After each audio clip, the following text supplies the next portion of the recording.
Lokum dedim, bulamadım tadını. Kızımızsa Hatice'de koyun adını. Aman aman aman aman aman, o sürmenim, vay sürmenim. Hadi koçum.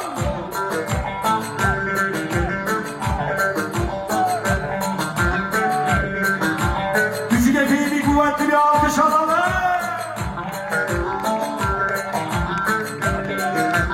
Kendisi küçük ama yüreği büyük.